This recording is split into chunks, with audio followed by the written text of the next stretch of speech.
Anyways, so like these communists, right? Like who are they? You know, I mean, they don't actually believe in communism. They believe in murder and theft and lies. Like they're basically Machiavelli on steroids. Like it's again about progression. You have Machiavelli comes along, and Machiavelli praises evil as the way within limits. Right now, he was a failed politician. Why anybody listens to this guy? You know, which is a moot point because there's others out there who kind of followed the Machiavellian ways. What's up? I can't find my bill for the 9th. I'm gonna do it. Um, Another 5 or 10. how's a 5? I can give more if you want. 5 good, or you need more? More is always good. Huh? More is always good. More? Yeah. Well, there's 6 or 7. It's 8. Oh no, there's fucking another 5 right there. It fell in my well, wallet. That's Don't yeah. play poker with money? Have you ever played with numbers? Uh-uh. I bet you got up to it. Okay. Well, I'm down here. Oh, okay. So Machiavelli is this failed politician, and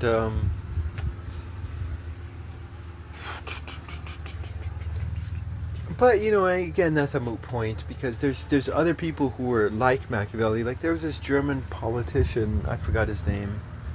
He's very celebrated in the Machiavellian type circles.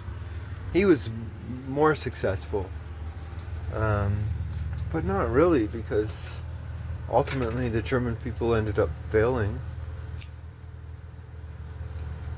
So again, this is about the false victory of our ancestors.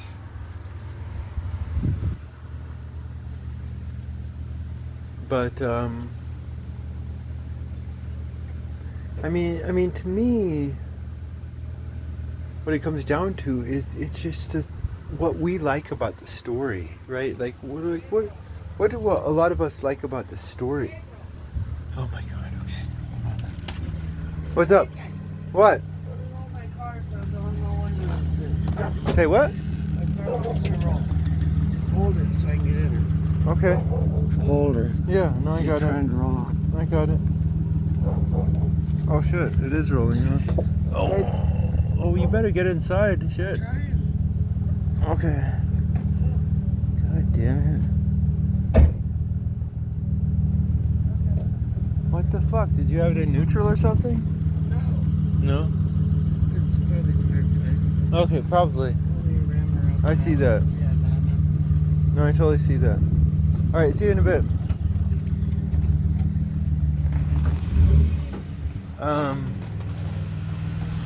So again, like failure and success is about the macro, ultimately, and that's what I see about history. But Machiavelli totally had this. Oh my God! But like, what do we like about stories? Like, I mean, what we like about stories is just simple love and bravery and justice. Like it's the simplicity of virtue. That's what we like about stories.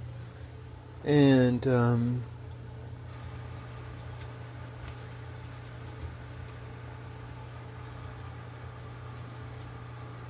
you know, I mean, there's this word in philosophy. What is it? It's not existentialism.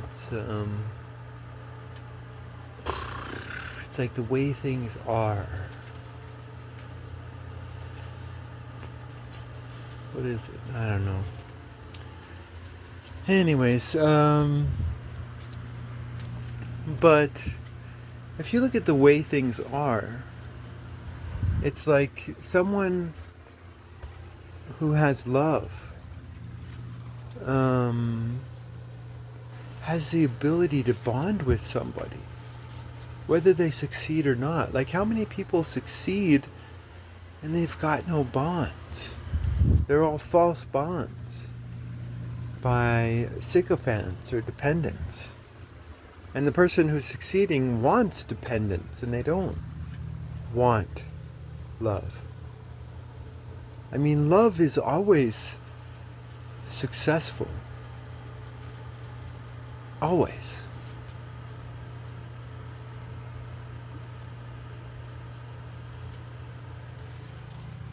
And that's the reality of it all. I mean, yeah, I know I could get killed by the conspiracy to violence by praising Malcolm X, calling Allah a God of love, or saying that Martin Luther King was killed by the Defense Department. Yeah, no, I could totally get killed, but it's like, shit, man. Like, I'm gonna stick by these guys because they're my inspiration. That's what I believe.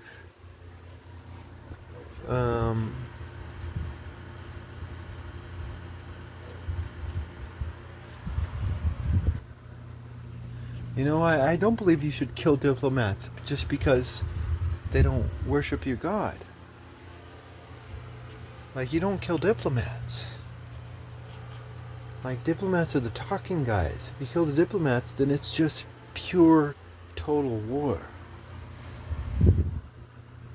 And total war is not even natural within history. I mean, a lot of warfare is elites fighting each other. And the peasants are just like sitting along, you know, watching it happen.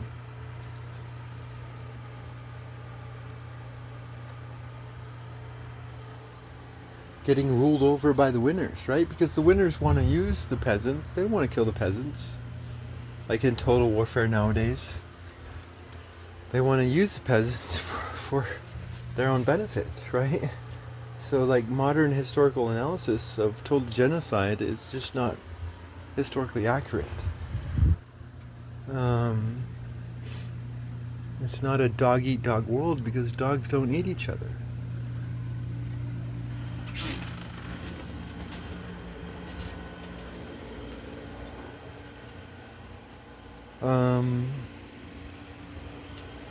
You know, if you die with a loving heart, you always win. If you die with a brave heart, you always win. If you die with justice in your heart, you always win. That's where true winning and failure comes from. And if you die with lots of money and no heart, then you're a failure. You're the first who is now last.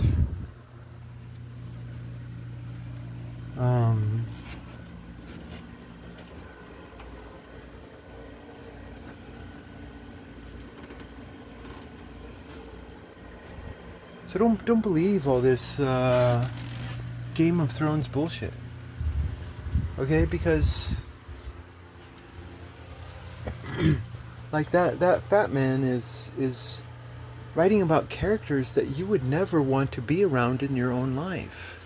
Like, would you want to be around any of these characters who are always plotting and planning and conspiring and cutthroating and I mean, would you, like, these are toxic people. This is glorified toxicity. You know, a lot of the women heroes out there nowadays are glorified Karens. And not all of them. You know, I'm a big fan of,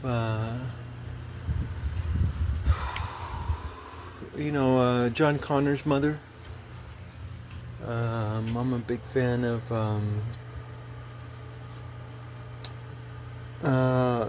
the alien Sigourney Weaver character. You know, there's a lot of great women characters out there, but there's a lot of women characters who are just like, seriously, they're glorified Karens. They're just like just looking for shit that doesn't need to be happening.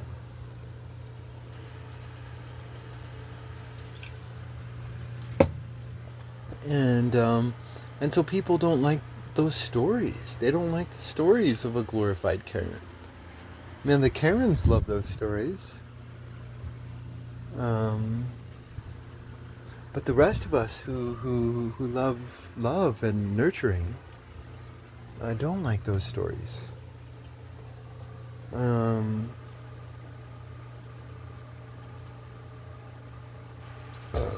mean, love is the law. That's it. I think Moses would agree. I think Buddha would agree. I think Muhammad would agree. I think my Odin's Scandinavian friend would agree that love is the law, and I think most of us would agree too. It's like we're being influenced by all these toxic people who are just a bunch of losers. But it's in the it's in the viewing that love is a weakness. No, the loving man can get killed, and of course the unwise loving man will get killed. But he'll always be victorious at the end of the day, I think. I mean, again, looking for this philosophical word, but it's all about the reality of it all. The substantive reality, and the substantive reality is that the man who seeks power has no friends. You know, he has a bunch of sycophants and people who pretend to be his friends, but a lot of dependents. But that's not a life that's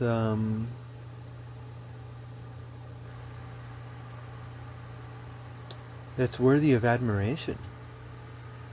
Again, we all love the simple stories of love and bravery and justice. That's just the simple stories. That's the stories we love, and that's the stories that the good side of the veil loves too. And as long as the good side of the veil loves you, it doesn't matter whether you succeed or fail in this life. You've succeeded in love. You know, I think someone like Mike Menzer or Malcolm X, they succeeded in love. And so whether they succeeded or failed in this life, they failed in this life. You know, because they were unwise, just like I'm being right now. Like, again, it's all about that Chinese saying that, you know, the plant that has its head above the rest is going to get itself chopped off, right? That's the world we're living in right now. And you don't put your head above. You keep your head down and keep your mouth shut. That's what the wise person would do nowadays. But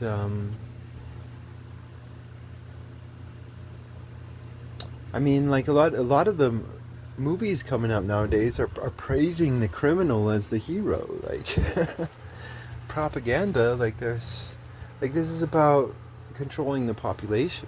Like who your heroes are, that's how you're gonna act. And so this is gonna influence a lot of people in the way that the controllers want them to be influenced.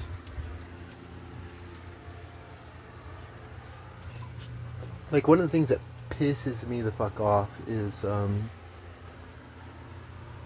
the modern portrayal of what's her name?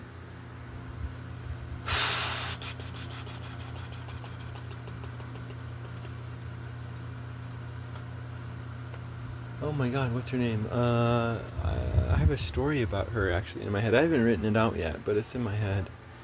It's a story about the Joker's woman.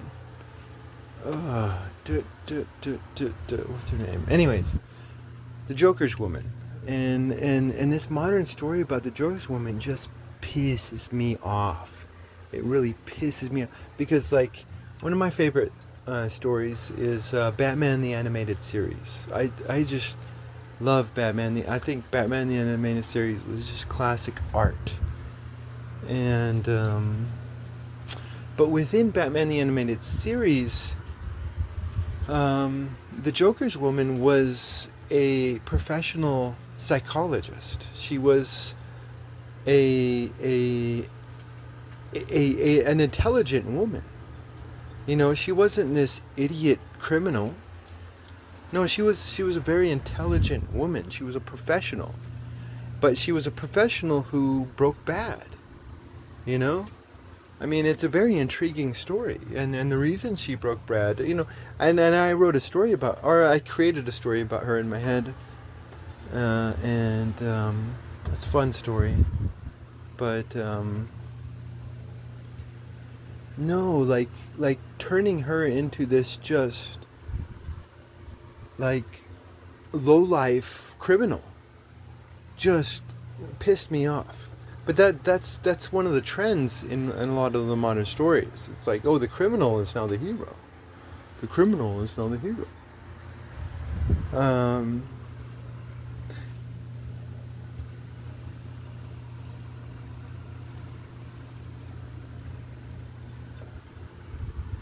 But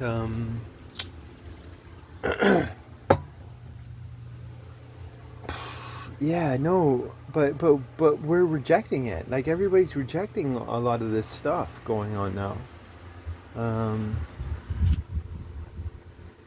because at the end of the day, like a lot of us just love stories about just simple love, simple bravery, simple justice. Like it's not complex. And that's why there's a lot of artists out there that, like the Game of Thrones guy, that scoff at simple love and simple bravery. And then I know evil is powerful. Evil is powerful. And it's not. It's truly not. Because it doesn't matter how many sycophants or dependents you have on your side, you're totally alone in reality.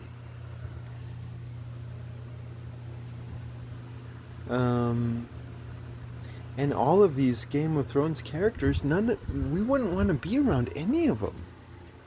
None of them.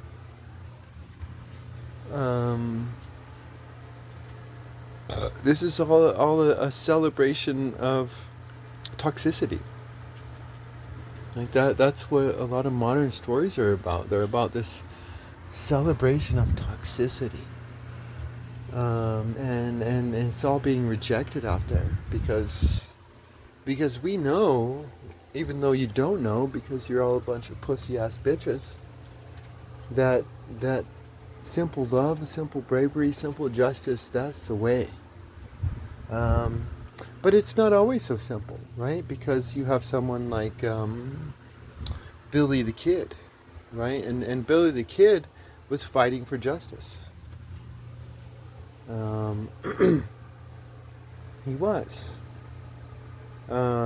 He had a British boss, and this British boss took in a bunch of, not only him, but he took in, you know, he was trying to help other men out, you know, kind of like Mike Menser was, this British guy, and he was trying to teach them how to, you know, raise cattle and be useful and try to empower them. But he was also against the New Mexican landowners that were dominating the law and the politics. And these New Mexican landowners, were against this British guy. And they killed him. They murdered him. And so Billy the Kid was like, I'm going to fight for justice. But, I mean, to this day, Billy the Kid's a criminal. Is he not? So it's like sometimes when you fight for love and when you fight for bravery and when you fight for justice, you're made into the criminal by the criminals, and they scream bloody murder if you go against their injustice. But at the end of the day, like one of the amazing things is that here in New Mexico, there's just all these different groups. There's, of course, the Pueblos, whose land we're all on. But then there's the Navajos, who came here from another place, and then there's the Apaches, who were chased here by the Comanches. And then there's like for the longest time, the Apaches and the Pueblos were fighting and killing each other. And then you have of course, the Spanish who came in, and then you have the white American cowboys who came in. So this is a very diverse place, and there's a lot of tension here, brought on by the elites who want to divide and conquer us, obviously. But New Mexico is a beautiful tapestry of the human world. And but one of the amazing things is, like, no matter who you are, whether you're Native American or Spanish or whatever, everyone loves Billy the Kid. They do. Everyone fucking, whether you're white or Spanish or Native American, they all love Billy the Kid, because Billy the Kid was a simple man who fought for justice. But he lost, quote unquote, lost in this world. But I think he won in the next world.